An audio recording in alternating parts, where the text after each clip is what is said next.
জাতীয় থেকে আন্তর্জাতিক, প্রান্তিক, জনপদ থেকে নগর, চারপাশে ঠিক কি ঘটছে এই মুহূর্তে তা নিয়ে আয়োজন এখন চারদিক। বাংলাদেশে এলএনজি সরবরাহের সমঝোতা আবারও নবায়ন করতে রাজি হয়েছে কাতার। পাশাপাশি বাংলাদেশে প্রস্তাবিত স্থলভিত্তিক এলএনজি টার্মিনালের জন্য প্রযুক্তি সহায়তাও দেবে দেশটি। কাতারের দোহায় আর্থনা সম্মেলনের সাইডলাইনে মঙ্গলবার বিকেলে কাতারের জ্বালানি বিষয়ক প্রতিমন্ত্রী সাদ বিন শেরিদা আল কাবির সাথে বৈঠক করেন প্রধান উপদেষ্টা। বৈঠকে এসব প্রতিশ্রুতি দেন কাতারের জ্বালানি প্রতিমন্ত্রী। তিনি বলেন, বাংলাদেশকে যতটা সম্ভব সমর্থন করতে চায় কাতার। 2017 সালের সেপ্টেম্বরে কাতার গ্যাসের সাথে 15 বছরের জন্য 1.5 থেকে 2.5 মেট্রিক টন পেট্রোলিয়াম গ্যাস আমদানির জন্য চুক্তি স্বাক্ষর করে কাতার এবং বাংলাদেশ। এই চুক্তির আওতায় বার্ষিক 40টি কার্গো আমদানি হচ্ছে। তবে এলএনজি এসপিএ সম্পর্কিত একটি সমঝোতার মেয়াদ জানুয়ারিতেই শেষ হয়ে যায়। পরে কাতার কর্তৃপক্ষ নতুন করে নবায়নের প্রতিশ্রুতি দেয়। বৈঠকে কাতারের প্রতিমন্ত্রী বলেন, বাংলাদেশে ইউরিয়া সার সরবরাহের বৃদ্ধির পরিকল্পনাও রয়েছে।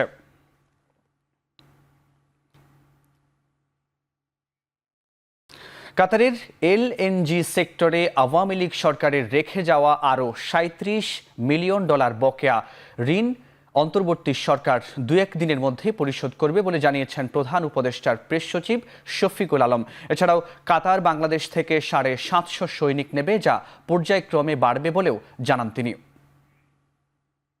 আমাদের থেকে পার্মানেন্টলি 725 জন সোলজার নেবে। তারা এখানে বিভিন্ন কাতারে যেগুলো সিকিউরিটির যে কাজ সেগুলো করবে।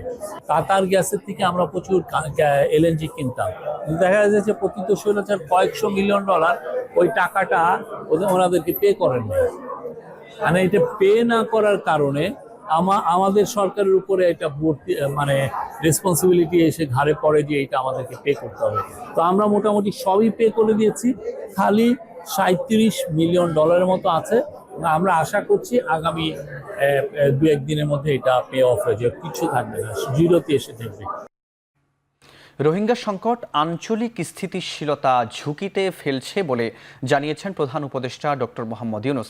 তিনি বলেন, শান্তি ও স্থিতিশীলতা ছাড়া টেকসই বিশ্ব গড়া সম্ভব নয়। কাতারের রাজধানী দোহায় আয়োজিত আর্থনা সামিটের উদ্বোধনী অনুষ্ঠানে যোগ দিয়ে প্রধান উপদেষ্টা বলেন, রোহিঙ্গা সংকট বাংলাদেশের জন্য বড় চ্যালেঞ্জ। রোহিঙ্গা সংকট সমাধানে বিশ্ব নেতাদের এগিয়ে আসার আহ্বান জানান তিনি। এ সময় টেকসই ও সমতাভিত্তিক বিশ্ব নির্মাণের 6 প্রস্তাব দেন ডক্টর ইউনূস। প্রস্তাবগুলো হলো, প্রান্তিক জনগোষ্ঠীর অর্থনৈতিক কর্মকাণ্ডে অংশগ্রহণ নিশ্চিত করা, সামাজিক ব্যবসায় দক্ষতা বাড়ানো, তরুণদের উপর বিনিয়োগ বাড়ানো, বিশ্বব্যাপী শান্তি ও সুবিচার নিশ্চিত করা, উন্নয়নশীল দেশগুলোকে প্রতিশ্রুত অর্থ প্রদান এবং 3-0 উপর মনোযোগ দেয়া। আওয়ামী লীগকে নিষিদ্ধ করার বিষয়ে অন্তর্বর্তী সরকারের প্রত্যেক উপদেষ্টার সুস্পষ্ট বক্তব্য দাবি করেছেন এনসিপির সিনিয়র যুগ্ম আহ্বায়ক আরিফুল ইসলাম আদিব। রাজধানীর খামারবাড়িতে আওয়ামী লীগের বিচার ও রাজনৈতিক কার্যক্রম নিষিদ্ধের দাবিতে আয়োজিত এক বিক্ষোভ সমাবেশে তিনি এ দাবি করেন। এ সময় দলের যুগ্ম সদস্য সচিব রিফাত রশিদ বলেন, আওয়ামী লীগকে নিষিদ্ধ করা অন্তর্বর্তী সরকারের প্রধান দায়িত্ব হলেও তারা সেটি করেনি। দলটির অনেক নেতাকে জেল থেকে বের করার ষড়যন্ত্র হচ্ছে বলেও দাবি করেন তিনি। অন্তর্বর্তী সরকার সংস্কার নিয়ে টালবাহানা করছে বলেও অভিযোগ তাদের। এ সময় দলের অন্য নেতারা বলেন, ভবিষ্যতে অন্য দলের মধ্য দিয়ে ফ্যাসিবাদ যেন ফিরে না আসে, তাই সংস্কার জরুরি। আওয়ামী লীগ চলে গেলেও ফ্যাসিবাদের বিভিন্ন নিদর্শন রয়ে গেছে। এ সময় কুয়েট ভিসির পদত্যাগও দাবি করেন তারা। বলেন, বর্তমান সরকার কুয়েট ভিসিকে সরাতে ব্যর্থ হয়েছে। এনসিপি নির্বাচন পিছিয়ে দিচ্ছে না, দলটি গণপরিষদ নির্বাচন চায়। আওয়ামী লীগকে যেমন ফিরতে দেব না, ভবিষ্যতে যারা নির্বাচিত স্বৈরতন্ত্র প্রতিষ্ঠা করতে চায় তাদেরকেও আমরা আর বাংলাদেশে ফিরতে দেব না। আমরা সেই জাতীয় নাগরিক কমিটির শুরু থেকেই বলে আসছি, আমরা গণপরিষদ নির্বাচনের চাই। ইন্টারিম সরকারকে যেই জন্য বসানো হয়েছে সেই জায়গায় ইন্টারিম গভর্নমেন্ট চরমভাবে ব্যর্থতার পরিচয় দিচ্ছে। এনসিপির একজনও যদি কর্মী জীবিত থাকে, এই বাংলাদেশে আওয়ামী লীগ আর ফিরে আসবে না। যারা আওয়ামী লীগের ফ্যাসিবাদের বিষয়ে বিন্দু মাত্র কথা বলবে, সেই আওয়ামী লীগের দালালদেরকে আমরা আবার দিল্লিতে পাঠিয়ে দেব। এত রক্তের বিনিময়ে যে স্বাধীনতা আমরা পেয়েছি, সেই স্বাধীনতার পরেও এই অঞ্চলে কোনো চাঁদাবাজি চলতে পারে না। সংখ্যাগুরু বা সংখ্যালঘু পরিচয়কে নির্বাসনে পাঠিয়ে সম্প্রীতির বাংলাদেশ গড়তে চায় বিএনপি। রাষ্ট্র সংস্কারে ৩১ দফা নিয়ে দলটির কর্মশালায় ভার্চুয়ালি যুক্ত হয়ে একথা বলেন বিএনপির ভারপ্রাপ্ত চেয়ারম্যান তারেক রহমান। তিনি বলেন, নাগরিক গুণ সম্পন্ন ও নেতৃত্ব প্রদানের সক্ষম তারুণ্য গড়তে চায় বিএনপি।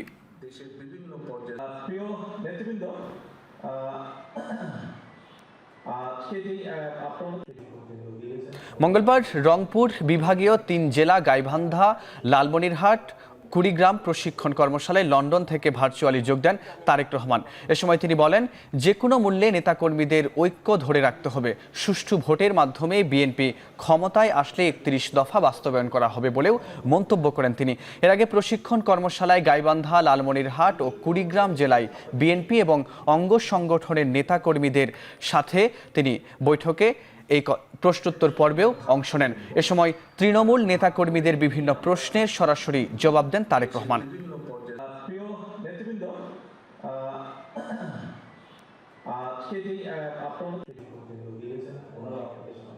সরকার ও দলীয় প্রধান একই ব্যক্তি হবেন কিনা সে সিদ্ধান্ত রাজনৈতিক দলের হাতে রাখার পক্ষে মত দিয়েছে বিএনপি। সংস্কার প্রস্তাবনা নিয়ে জাতীয় ঐক্যমত্য কমিশনের সাথে তৃতীয়বারের মতো বৈঠকে একথা জানান বিএনপির স্থায়ী কমিটির সদস্য সালাহউদ্দিন আহমেদ। তিনি আরও বলেন, রাষ্ট্রীয় স্বার্থ সংশ্লিষ্ট বিষয় হওয়ায় সংস্কার নিয়ে তাড়াহুড়ো না করে ধীরে সুস্থে আলোচনা করা হচ্ছে। কমিশনের স্প্রেড শিট নিয়ে ধোঁয়াশা সৃষ্টি হওয়ায় দফা ধরে বিস্তারিত আলোচনা হচ্ছে। ঐকমত্য কমিশনের সহসভাপতি অধ্যাপক ডক্টর আলী রিয়াজ বলেন, বিভিন্ন রাজনৈতিক দলগুলোর আলোচনার বিষয়ে প্রধান উপদেষ্টা অবহিত হয়ে বিভিন্ন দিক নির্দেশনা দিচ্ছেন। এখন প্রাথমিক পর্যায়ের আলোচনা হচ্ছে জানিয়ে দ্বিতীয় পর্যায়ের আলোচনায় ঐকমত্য পৌঁছানোর ব্যাপারে আশা প্রকাশ করেন তিনি। বৈঠকে প্রধান বিচারপতি নিয়োগ, সংবিধান সংশোধন প্রশ্নে গণভোটের প্রয়োজনীয়তা সহ আরও নানা ইস্যুতে আলোচনা হয়।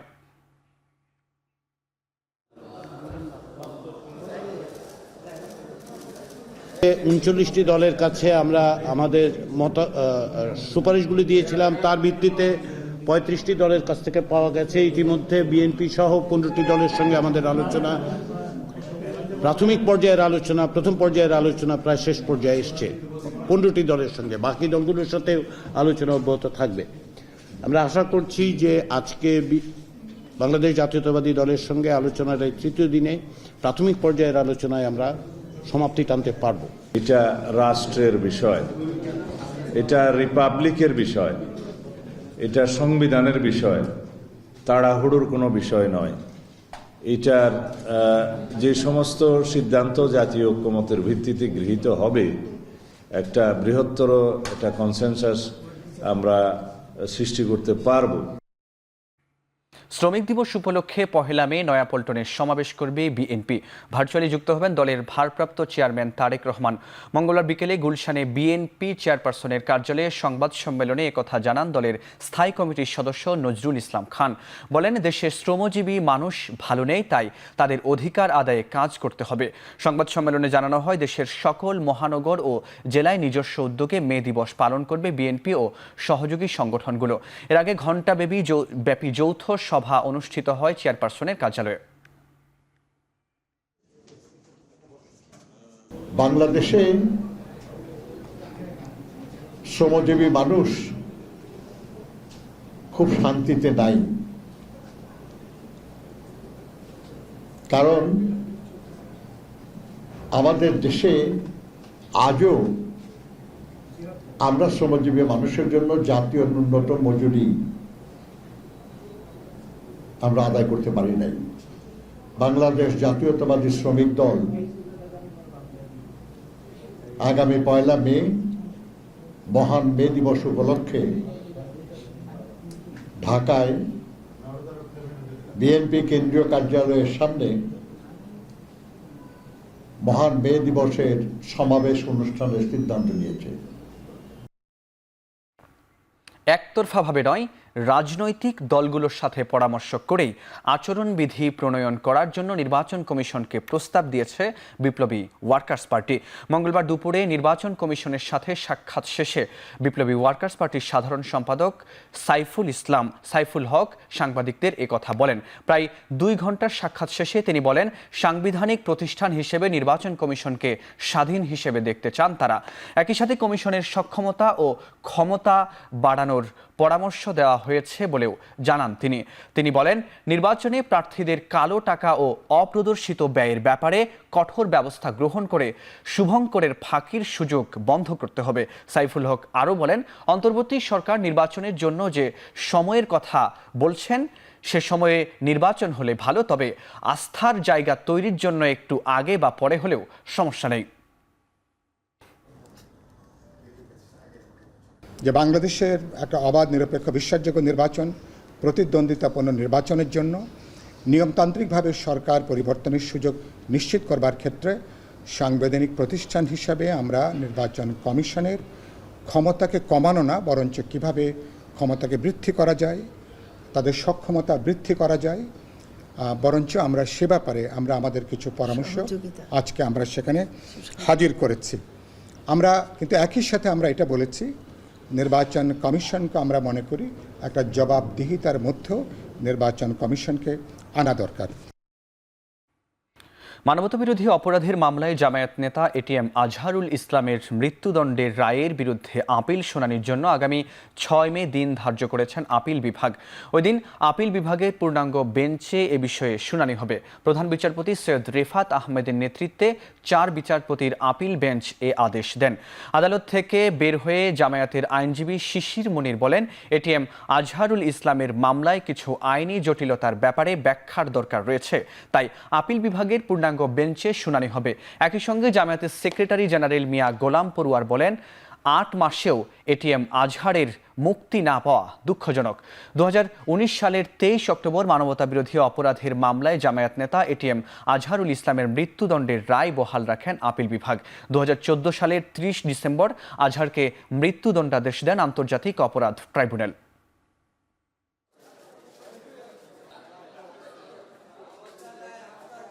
6 তারিখে যদি ফুল বেঞ্চে মামলা শুনানি হয় এবং ভালো কোনো আউটকাম আমরা আনতে পারি, আশা করি সকলেই সাদরে এই ভালো আউটকামকে গ্রহণ করে নিজেরা নিজের মন থেকে খুশি অনুভব করবে।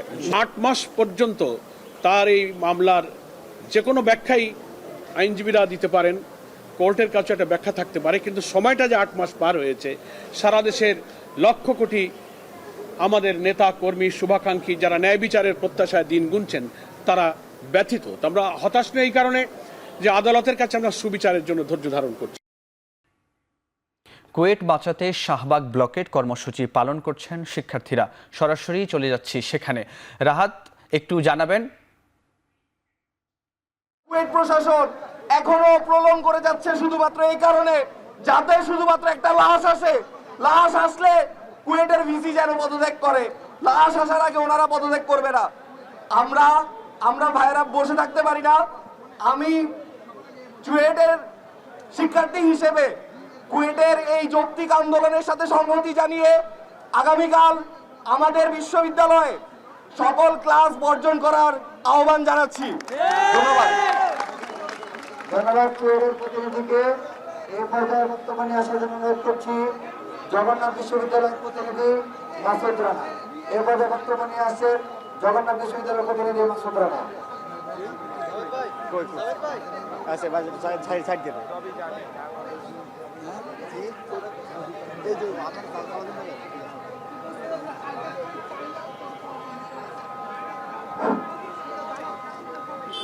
প্রিয় ভাইরা, আজকে যখন আমার ভাই বোনেরা কুয়েটে অনশনরত অবস্থায় মৃত্যুর পদযাত্রী হয়ে বসে আছেন, ঠিক তখন কুয়েটের এই দালাল নির্লজ্জ ভিসি এখনো বলছে আমরা আলোচনার মাধ্যমে সমাধান করতে চাই।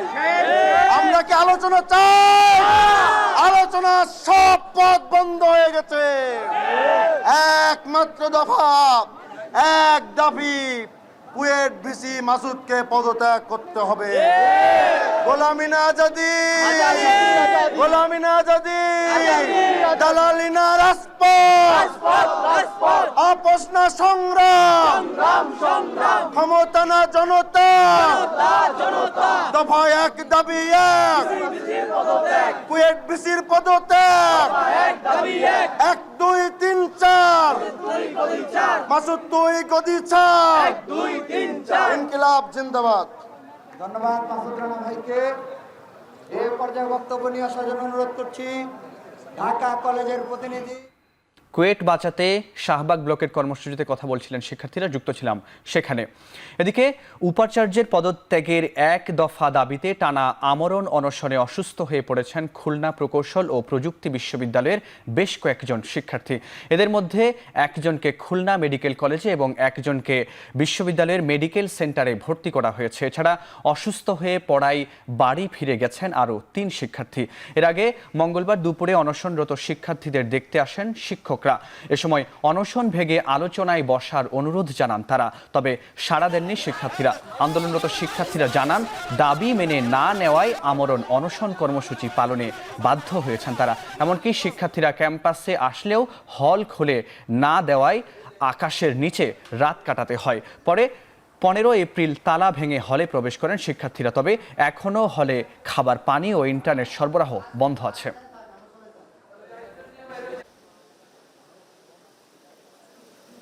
18 থেকে 19 ঘন্টা প্রায় হয়ে গেছে, কিন্তু তবুও আমরা ইন্টারিমের কোনো পদক্ষেপ দেখতে পাইনি। অনেকে অনেকটা দুর্বল হয়ে পড়েছে, আমি নিজেও অনেকটা দুর্বল এখন, কিন্তু এখনো পর্যন্ত আমাদেরকে কেউ আশ্বস্ত করতে পারেনি।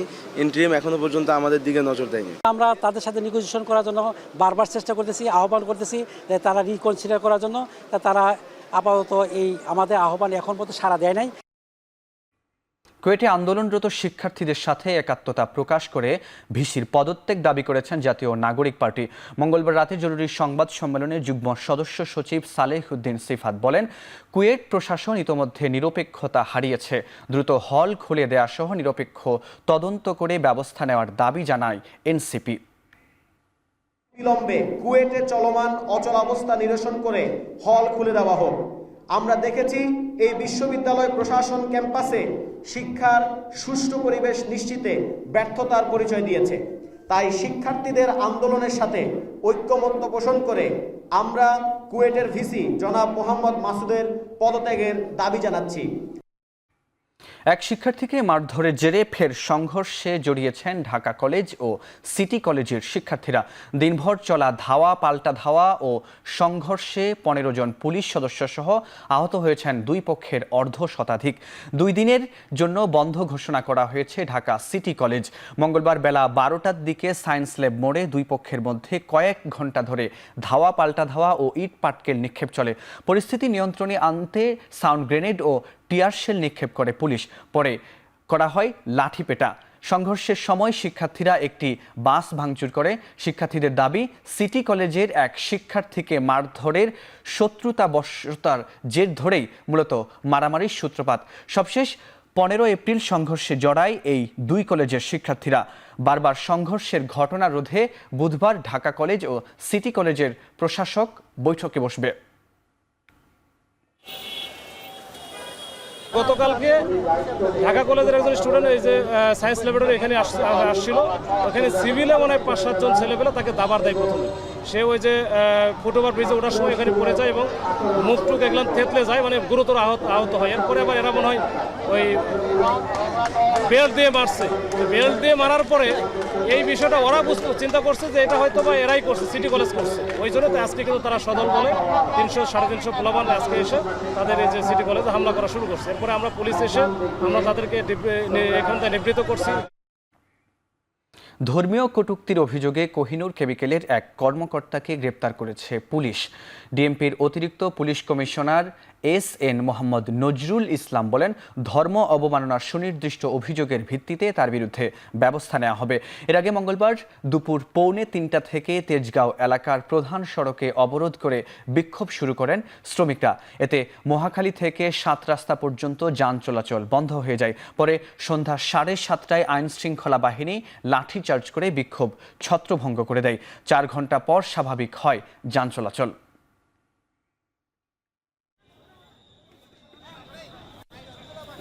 আমাদের প্রিয় নবী হযরত মুহাম্মদ সাল্লাল্লাহু আলাইহি সাল্লামকে নিয়ে গতকালকে সম্ভবত একটা কটূক্তি করেছে। তো কটূক্তি করলে সকাল থেকে তাদের মধ্যে নিজেরাই ওই নিজেদের কর্মচারীদের মধ্যে নিজেরাই ওরা এটা নিয়ে সারাদিনে ওই ভিতরে উত্তেজনা ছিল, সোশ্যাল মিডিয়ায় ছড়ায় পড়ে এবং আমাদের যে সাধারণ মুসল্লি তারাও এখানে চলে আসে। আমরা তাকে পরবর্তীতে আমাদের কাস্টডিতে নিয়েছি এবং তার বিরুদ্ধে আইনানুগ যে ব্যবস্থা সেটা আমরা নিব। পুলিশের পলাতক সাবেক মহাপরিদর্শক বেনজির আহমেদের বিরুদ্ধে রেড নোটিশ জারি করেছে ইন্টারপোল। চলতি বছরের ফেব্রুয়ারি মাসে বাংলাদেশ পুলিশের ন্যাশনাল সেন্ট্রাল ব্যুরোর পাঠানো আবেদনের ভিত্তিতে এ সিদ্ধান্ত নেয় সংস্থাটি।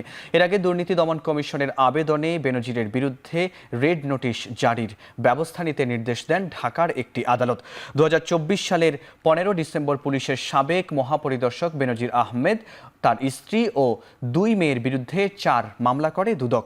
মামলায় বেনজির পরিবারের বিরুদ্ধে 74,13,39,000 টাকার অজ্ঞাত আয় বহির্ভূত সম্পদ অর্জন ও সম্পদের তথ্য গোপন করার অভিযোগ আনা হয়েছে। জুলাই আগস্ট গণঅভ্যুত্থানে ছাত্র জনতা হত্যার অভিযোগে পুলিশের সাবেক এই প্রধানের বিরুদ্ধে বেশ কয়েকটি মামলা হয়েছে।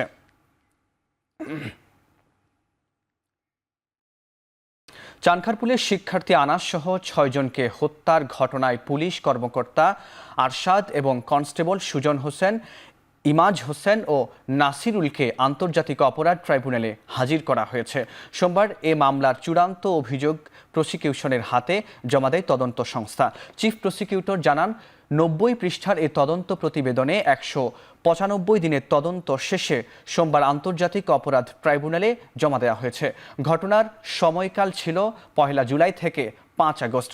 এ মামলায় পলাতক রয়েছেন সাবেক ডিএমপি কমিশনার হাবিবুর রহমান সহ আরও বেশ কয়েকজন।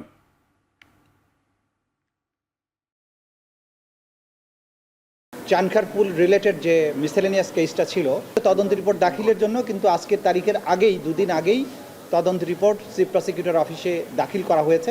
4 সপ্তাহের মধ্যে পর্যালোচনা করে তাদের বিরুদ্ধে সাফিসিয়েন্ট সাক্ষ্য প্রমাণ থাকলে যে তদন্ত সংস্থা যেটা পেয়েছে আর কি, সেটার ভিত্তিতে আমরা আনুষ্ঠানিকভাবে অভিযোগ দাখিল অর্থাৎ ফর্মাল চার্জ আমরা আদালতে দাখিল করব।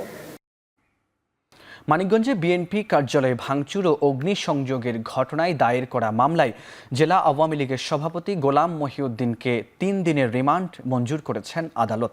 মঙ্গলবার দুপুরে জেলার অতিরিক্ত chief judicial magistrate Shabbir Yasir Ahmed চৌধুরীর এ রিমান্ড মঞ্জুর করেন। এর আগে কড়া নিরাপত্তার মধ্য দিয়ে গোলাম মহিউদ্দিনকে আদালতে হাজির করা হয়। পরে মামলার তদন্তকারী কর্মকর্তা 7 দিনের রিমান্ড চেয়ে আবেদন করেন। শুনানি শেষে আদালত 3 দিনের রিমান্ড মঞ্জুর করেন।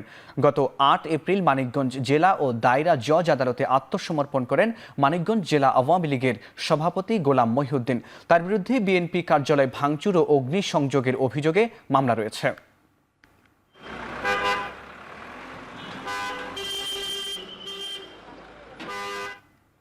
সাংবাদিক দম্পতি সাগর রুনি হত্যা মামলার নথি পুড়ে গেছে, হারিয়ে গেছে প্রয়োজনীয় প্রমাণাদি। এমন তথ্য হাইকোর্টকে দেওয়ার পর বক্তব্য বদল করেছে রাষ্ট্রপক্ষ। জানিয়েছে এ মামলায় নথি গায়েবও হয়নি বা আগুনে পুড়েও যায়নি। মঙ্গলবার বিচারপতি ফাতেমা নজিব ও বিচারপতি শিকদার মাহমুদ রাজির হাইকোর্ট বেঞ্চ তদন্তের অগ্রগতির উপর শুনানি হয়। পরে সাগর রুনি হত্যা মামলার তদন্তের জন্য আরও 6 মাস সময় দিয়েছে উচ্চ আদালত। এর আগে গত 30 সেপ্টেম্বর তদন্ত থেকে র্যাবকে সরিয়ে স্বরাষ্ট্র মন্ত্রণালয়ের অধীনে উচ্চ পর্যায়ের টাস্ক ফোর্স গঠনের নির্দেশ দিয়েছিলেন হাইকোর্ট। একই সঙ্গে 6 এপ্রিলের মধ্যে প্রতিবেদন দাখিল করতে নির্দেশ দিয়েছেন। পরে 4 সদস্যের টাস্ক ফোর্স গঠন করে স্বরাষ্ট্র মন্ত্রণালয়। তবে 6 এপ্রিল উচ্চ আদালতে অবকাশকালীন ছুটি থাকায় এ বিষয়ে কোনো অগ্রগতি হয়নি।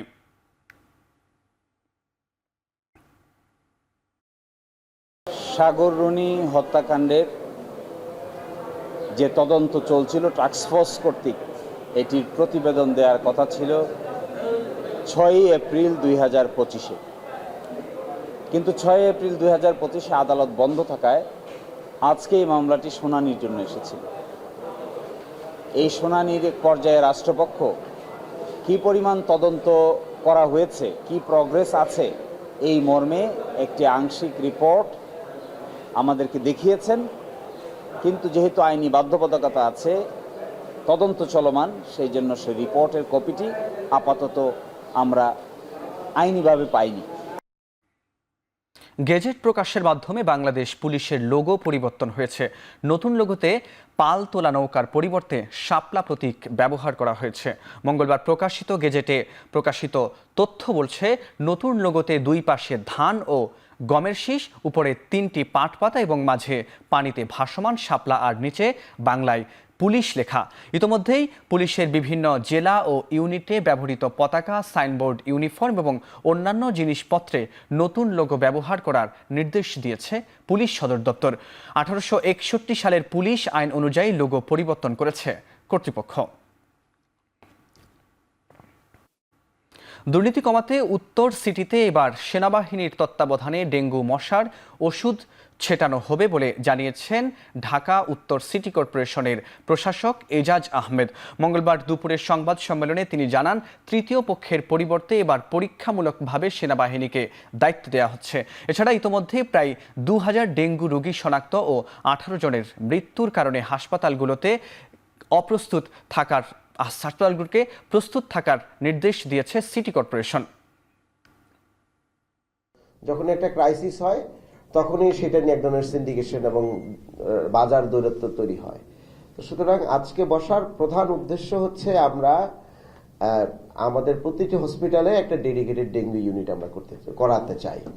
তো সেক্ষেত্রে প্রাইভেট সেক্টর হচ্ছে একটা বড় স্টেক হোল্ডার এবং বড় ভূমিকা রাখে। তো সুতরাং প্রাইভেট সেক্টরকে আমরা বলবো যে আপনাদের ডেডিকেটেড ডেঙ্গু ইউনিট রাখতে হবে। এটা আমাদের অনুরোধ এবং ইনস্ট্রাকশন দুটো একসাথেই। সহায়তা আমাদের লাগে, আমরা কিন্তু সহায়তা করব। সুতরাং সহায়তা 2-3 ধরনের হতে পারে। এক নম্বর সহায়তা হচ্ছে যে ক্লিনলিনেসের ক্ষেত্রে আপনাদের যদি লোকবল কম থাকে, আমাদের লোকবল আছে, আমরা হসপিটালকে ডেডিকেটেডলি ক্লিন করার জন্য লোক নিয়োগ করে দেব। তো ড্রেনগুলো, যেই ওপেন স্পেসে যেখানে পানি জমে, সেগুলো আমরা চেষ্টা করব যৌথভাবে ক্লিন করার জন্য। দেশে ভবন নির্মাণ কমে যাওয়ায় প্রভাব পড়েছে লিঙ্কেজ প্রতিষ্ঠানে। এ অবস্থা উত্তরণে সরকারকে ড্যাপ নীতিমালা পরিবর্তনের আহ্বান জানিয়েছেন গৃহায়ন খাত সংশ্লিষ্ট সংগঠনের নেতারা। জাতীয় প্রেস ক্লাবের সংবাদ সম্মেলনে তারা বলেন, লিঙ্কেজ খাত জিডিপিতে বড় অবদান রাখলেও এটা নিয়ে কোনো সরকারের সুনির্দিষ্ট নীতিমালার অভাব রয়েছে। সম্প্রতি ব্যবসা কমে গেছে প্রায় 50 ভাগেরও বেশি। বলেন, দেশের প্রায় 98 কেবল উৎপাদন হয়, কিন্তু এখনও খাত বিপদে পড়ায় দিনকে দিন কেবল শিল্প ধ্বংসের পথে। সংকট উত্তরণে ভবনের উচ্চতা বৃদ্ধি করে নতুন করে ড্যাপ নীতিমালা করার দাবি তাদের।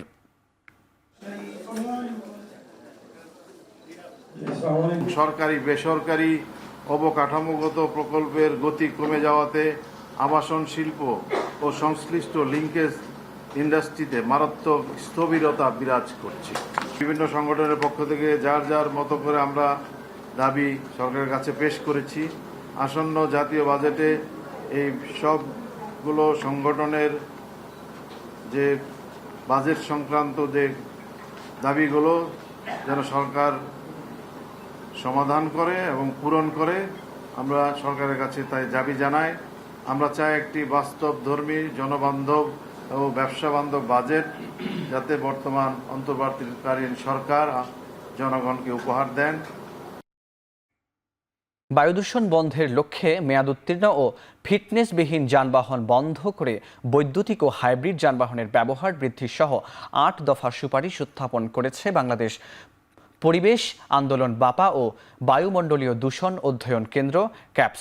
মঙ্গলবার সকালে ঢাকা রিপোর্টার্স ইউনিটিতে বিশ্ব ধরিত্রী দিবস 2025 বায়ু দূষণ নিয়ন্ত্রণ করণীয় বিষয়ে যৌথ সংবাদ সম্মেলনে এসব সুপারিশ করে সংগঠনের নেতারা। সংবাদ সম্মেলনে মূল প্রবন্ধ পাঠ করেন ক্যাপসের chairman professor doctor Ahmad Kamruzzaman Majumdar. তিনি বলেন, শতভাগ নবায়নযোগ্য জ্বালানির ব্যবহার নিশ্চিত করতে পারলেই নির্মল বায়ু নিশ্চিত পাওয়া সম্ভব। সংবাদ সম্মেলনে তিনি বিভিন্ন সময়ের তথ্য উপাত্ত নিয়ে ক্যাপসের বিশ্লেষণ তুলে ধরা হয়, যেখানে বলা হয় গত 9 বছরে মাত্র 31 দিন নির্মল বা ভালো বায়ুতে নিঃশ্বাস নেওয়ার সুযোগ পেয়েছে ঢাকার মানুষ, আর 624 দিন মাঝারি, 878 দিন সংবেদনশীল, 853 দিন অস্বাস্থ্যকর এবং 65 দিন খুব অস্বাস্থ্যকর এবং 90 দিন ছিল দুর্যোগপূর্ণ বায়ু গ্রহণ করেছে রাজধানীবাসী। দেশের মধ্যে সবচেয়ে দূষণ বায়ুর জেলা হিসেবে চিহ্নিত করা হয়েছে গাজীপুর জেলাকে। জনসচেতনতার পাশাপাশি পরিবেশ ধ্বংসকারীদের বিরুদ্ধে কঠোর ব্যবস্থা নেওয়ার কথাও বলছেন তারা।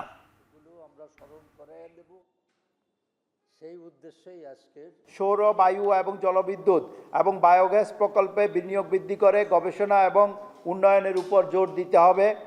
গৃহ অভ্যন্তরীণ বায়ু দূষণ কমাতে গ্রামীণ পর্যায়ে জীবাশ্ম জ্বালানির পরিবর্তে সবুজ জ্বালানি ব্যবহার নিশ্চিত করতে হবে এবং সেই সাথে সাথে প্রাকৃতিক জলাধার সংরক্ষণ করা, সবুজের পরিমাণ বৃদ্ধি করা, ছাদ বাগান সহ অন্যান্য ভাবে বনভূমি রক্ষা করা সহ সবুজের যেই নিরাপত্তা সেটি নিশ্চিত করার দাবি আমরা আজকের এই সংবাদ সম্মেলন থেকে জানাচ্ছি। পরিবেশ ও জলবায়ু সুরক্ষায় জীবাশ্ম জ্বালানিতে অর্থায়ন বন্ধ করে নবায়নযোগ্য জ্বালানিতে বিনিয়োগ বৃদ্ধির আহ্বানে দেশে প্রথমবারের মতো আয়োজন করা হয়েছে 3 দিনব্যাপী রিনিউয়েবল এনার্জি ফেস্ট 2025। প্রথমবার উৎসবের প্রথম দিন ফ্ল্যাশ মব, সচেতনতামূলক র্যালি, সংবাদ সম্মেলনের আয়োজন করা হয়। অ্যাকশন এইড বাংলাদেশ, বুয়েট ও জেড টেক বিডির উদ্যোগে আয়োজিত এই ফেস্টের প্রথম দিনে সকালে ঢাকা বিশ্ববিদ্যালয়ের দোয়েল চত্বরে ফ্ল্যাশ মবে অংশ নেন আয়োজকরা। এরপর ব্যানার বা প্লেকার্ড হাতে নিয়ে র্যালি শুরু করেন অংশগ্রহণকারীরা, যা দোয়েল চত্বর থেকে শিশু একাডেমি, হাইকোর্ট, মাজার গেট এবং জাতীয় ঈদগাহ হয়ে প্রেস ক্লাবে এসে শেষ হয়। পরে জাতীয় প্রেস ক্লাবে আয়োজিত সংবাদ সম্মেলনে জলবায়ু সংকট মোকাবেলা, নবায়নযোগ্য জ্বালানির ব্যবহার বৃদ্ধি এবং ন্যায়সঙ্গত জ্বালানি রূপান্তরের গুরুত্ব তুলে ধরেন বক্তারা। এ সময় নবায়নযোগ্য জ্বালানির ব্যবহার বাড়াতে সরকারিভাবে বড় উদ্যোগের পাশাপাশি সকলকে এগিয়ে আসার আহ্বান জানান আয়োজকরা।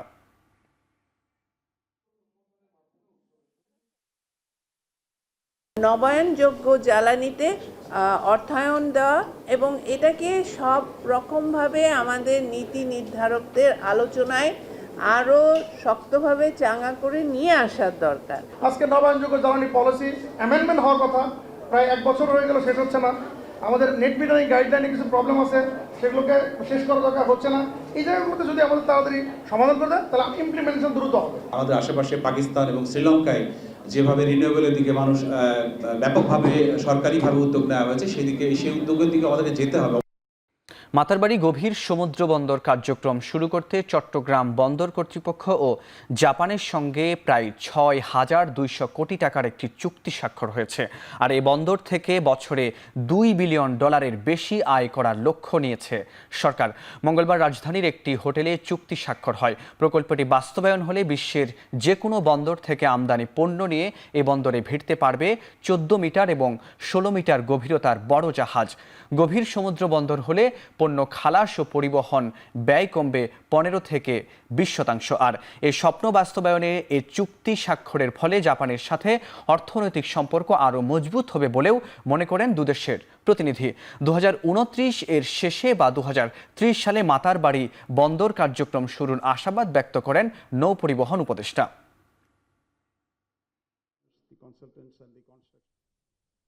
আমাদের দেশে ডিপসি প্রজেক্ট করতে গিয়ে এক ধরনের ভূ রাজনৈতিক দ্বন্দ্বের ভেতরে আমরা পড়েছি।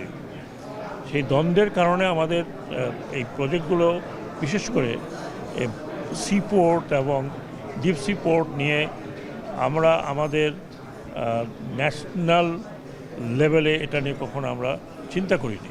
আমরা প্যারোকিয়াল লেভেল, মানে পার্টি লেভেলে চিন্তা করেছি। উদ্বোধনের মাস না পেরোতেই চট্টগ্রামের সীতাকুণ্ড সন্দ্বীপ নৌরুটে ফেরি চলাচল বন্ধের ষড়যন্ত্রের প্রতিবাদে মানববন্ধন করেছে সন্দ্বীপবাসী। মঙ্গলবার সকালে চট্টগ্রাম প্রেস ক্লাবের সামনে আমরা সন্দ্বীপবাসী ব্যানারে এই কর্মসূচি পালিত হয়। এ সময় বক্তারা অভিযোগ করেন আবহাওয়ার অজুহাতে বিআইডব্লিউটিসি ফেরি বন্ধ করতে চাচ্ছে। সিন্ডিকেটের চাপে ঘাট অচল করে ফেরিটি অন্যত্র সরিয়ে নেওয়ার ষড়যন্ত্র করা হচ্ছে। অনতিবিলম্বে এ সিদ্ধান্ত বাতিল না হলে বৃহত্তর আন্দোলনের ঘোষণাও দেন তারা। এদিকে বিআইডব্লিউটিসি জানায় উত্তাল সাগরের কারণে ফেরি চলাচল সাময়িকভাবে বন্ধ হতে পারে, তবে দ্রুত চালু হবে সি ট্রাক সার্ভিস। কপোতাক্ষ নামের একটি ফেরির মাধ্যমে গত 24 মার্চ নৌপথে যাত্রী পরিষেবা দেওয়া শুরু হয়। ফেরি দেওয়ার 24 দিন না যেতেই আমাদেরকে আবার সেই ফেরি নিয়ে যেতে চাইতেছে। আমরা জানতে চাই এখানে সিন্ডিকেট কোথা থেকে এসেছে। নতুন নব উদ্যমে বাংলাদেশে কেউ নতুন করে সিন্ডিকেট খেলবে, এটা হতে দেওয়া যায় না। এখানে কোস্টাল ফেরি আসবে, তারপরে এই ফেরির ব্যাপারে সিদ্ধান্ত হবে। ফেরি সন্দ্বীপের এই রুটে থাকবে এবং চলাচল করবে, এটাকে বাধা দেওয়ার কোনো সুযোগ নাই। কক্সবাজারে কাজের সন্ধানে গিয়ে নিখোঁজ হওয়া সিলেটের জকিগঞ্জ উপজেলার 6 জন রাজমিস্ত্রিকে উদ্ধার করেছে পুলিশ। মঙ্গলবার রাত 8:30টার দিকে টেকনাফের রাজারছড়া পাহাড় থেকে তাদের উদ্ধার করা হয়। বিষয়টি নিশ্চিত করেন টেকনাফ থানার ভারপ্রাপ্ত কর্মকর্তা মোহাম্মদ গিয়াসউদ্দিন। উদ্ধার হওয়া শ্রমিকরা হলেন জকিগঞ্জ উপজেলার খলাছড়া ইউনিয়নের পশ্চিম লোহার মহল গ্রামের রশিদ আহমেদ, মারুফ আহমেদ, শাহিন আহমেদ, এমাদ উদ্দিন, সরফ উদ্দিনের ছেলে খালেদ হাসান ও আব্দুল জলিল। নিখোঁজ সবাই গত 15 এপ্রিল কাজের উদ্দেশ্যে সিলেটে জকিগঞ্জ থেকে কক্সবাজারের উদ্দেশ্যে বের হন। পরদিন 16 এপ্রিল টেকনাফ থেকে তারা অপহৃত হয়। পুলিশ বলছে মোবাইলের লোকেশন ট্রেকিং করে 6 জনের মধ্যে 2 জনের অবস্থা কক্সবাজারের টেকনাফ দেখতে পাওয়া যায়। তাদের অবস্থান শনাক্ত করে উদ্ধার করা হয়।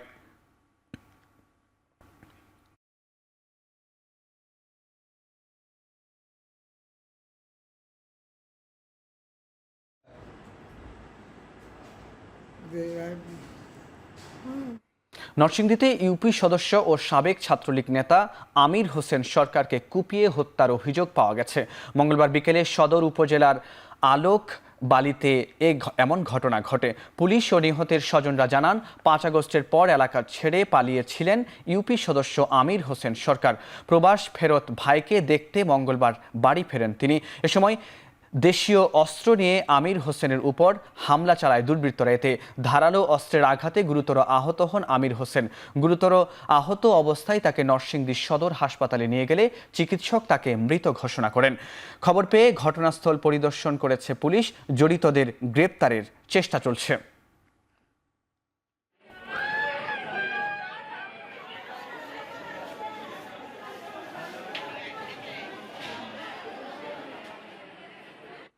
ভবদহের জলাবদ্ধতা একটি স্থায়ী সমস্যায় পরিণত হয়েছে এবং সরকার এটির সমস্যা স্থায়ী সমাধানের জন্য কাজ করছে বলে জানিয়েছেন পরিবেশ, বন ও জলবায়ু পরিবর্তন এবং পানি সম্পদ মন্ত্রণালয়ের উপদেষ্টা সৈয়দা রিজওয়ানা হাসান।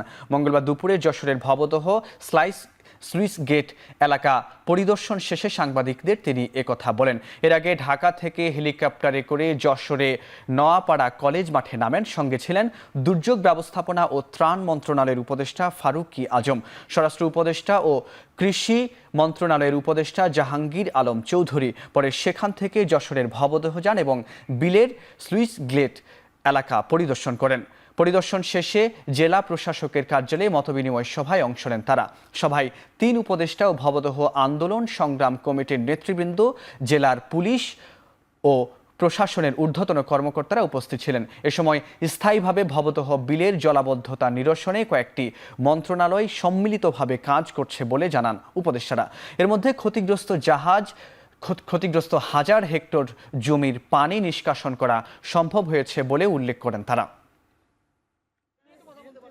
ভবদহের সমস্যাটার চিরস্থায়ী কি সমাধান করা যায় এটা নিয়ে আমরা চিন্তা ভাবনা শুরু করেছি। আমরা আমাদের যে ফিজিবিলিটি স্টাডি করতে হয় ওই স্টাডি করার কাজ শুরু করে দিয়েছি। জনগণের মতামত নিয়ে সেই বিশেষজ্ঞদের মতামতের আলোকে আমরা চেষ্টা করব চিরস্থায়ী সমাধানের পথে অন্তত কাজটা শুরু করে দিয়ে যেতে। আর এই বছর বর্ষায় যেন গত বছর বর্ষার মতন দুর্ভোগ না হয় সেজন্য অন্তর্বর্তীকালীন কিছু কাজ আমরা হাতে নিয়েছি। প্রবাসী জাতীয়তাবাদী দল বিএনপির কার্যক্রম গতিশীল করতে বিশেষ আলোচনা সভার আয়োজন করেছে সংযুক্ত আরব আমিরাতের শারজাহ বিএনপি। সোমবার রাতে ওই সভায় বক্তারা বলেন, বাংলাদেশের জনগণ ভোটের মাধ্যমে নির্বাচিত সরকারকে ক্ষমতায় দেখার জন্য অপেক্ষা করছে। বিএনপির দাবি অনুযায়ী ডিসেম্বরের মধ্যে নির্বাচন দিতে হবে বলে উল্লেখ করেন বক্তারা। এছাড়া দেশে বিদেশে নেতাকর্মীদের ঐক্যবদ্ধ থাকারও আহ্বান জানিয়েছেন তারা। নির্বাচন নিয়ে যত তালবাহানাই, নির্বাচন দেওয়ার জন্য যত তালবাহানাই করা হোক, নির্বাচন বাংলাদেশে দিতেই হবে, যথাসময়ে দিতে হবে এবং আমাদের দাবি অনুযায়ী নির্বাচন ডিসেম্বরের মধ্যেই দিতে হবে। এই জুলাই আগস্টের আন্দোলনের মাধ্যমে আমরা কিন্তু সেখানে আমাদের বিএনপি ঐক্যবদ্ধ ছিল। আমরা আমাদের সকল স্তরের নেতাকর্মী কিন্তু ওই আন্দোলনে শরিক ছিল, যার কারণে সারা আন্দোলন সফল হয়েছে। ভারতের জম্মু কাশ্মীরের পেহেলগামে অস্ত্রধারীদের হামলায় পর্যটক সহ অন্তত ২৬ জন নিহত হয়েছেন। তবে তাদের পরিচয় সম্পর্কে এখনও কিছু জানা যায়নি। দুর্গম ওই এলাকাটিতে যানবাহন চলাচলের সুবিধা না থাকায় হেলিকপ্টারের সাহায্যে আহতদের সরিয়ে নিয়েছে ভারতীয় সেনাবাহিনী। এরই মধ্যে স্বরাষ্ট্রমন্ত্রী অমিত শাহ ঘটনাস্থলে পরিদর্শনের নির্দেশ দিয়েছেন প্রধানমন্ত্রী নরেন্দ্র মোদী। পাশাপাশি এক্স বার্তায় হতাহতদের পরিবারের প্রতি শোক জানিয়েছেন তিনি। পৃথক বার্তায় ঘটনায় আকস্মিকতা নিয়ে উদ্বেগ প্রকাশ করেছেন জম্মু ও কাশ্মীরের মুখ্যমন্ত্রী ওমর আবদুল্লাহ। কাশ্মীর সফরের আগে দিল্লিতে নিজ বাসভবনে গোয়েন্দা সংস্থার প্রধানদের নিয়ে জরুরি বৈঠক করেছেন স্বরাষ্ট্রমন্ত্রী অমিত শাহ। ভারতীয় গণমাধ্যম এনডিটিভি জানায়, পেহেলগামের বৈশরণ উপত্যকার কাছে এই হামলা হয়। হামলাটি পূর্ব পরিকল্পিত ছিল বলে দাবি করা হয় বেশ কিছু গণমাধ্যমে।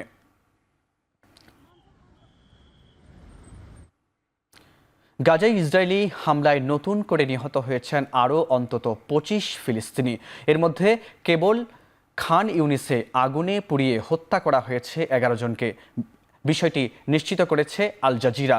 পুরো গাজায় একযোগে নারকীয় তাণ্ডব চালাচ্ছে ইসরায়েলি সেনারা। উপত্যকাটির পূর্বাঞ্চলে ফিলিস্তিনিদের আশ্রয়কেন্দ্র ও তাঁবুগুলোতে লক্ষ্য করে বিমান হামলা করছে তারা। উত্তরাঞ্চলের খান ইউনিস শহরে বুলডোজার দিয়ে হামলা চালাচ্ছে আইডিএফ। এরই মধ্যে গাজার ৭০% অঞ্চল তেল আবিবের নিয়ন্ত্রণে রয়েছে বলে জানিয়েছে জাতিসংঘ, যেখানে প্রবেশ করতে পারছে না ফিলিস্তিনিরা। এদিকে ইসরায়েলি ভূখণ্ড ও লোহিত সাগরে মার্কিন রণতরীতে হুথিদের হামলার কঠিন জবাব দেওয়ার হুঁশিয়ারি দিলেন ইসরায়েলি প্রধানমন্ত্রী বেনিয়ামিন নেতানিয়াহু। শেষ করছি এখন চারদিক। এখন টেলিভিশন ওয়েবসাইটে দেখতে ভিজিট করুন www.এখন.tv। এছাড়া ফেসবুকে দেখতে ভিজিট করুন facebook.com/tv.এখন এবং ইউটিউবে দেখতে ভিজিট করুন youtube.com/এখন TV।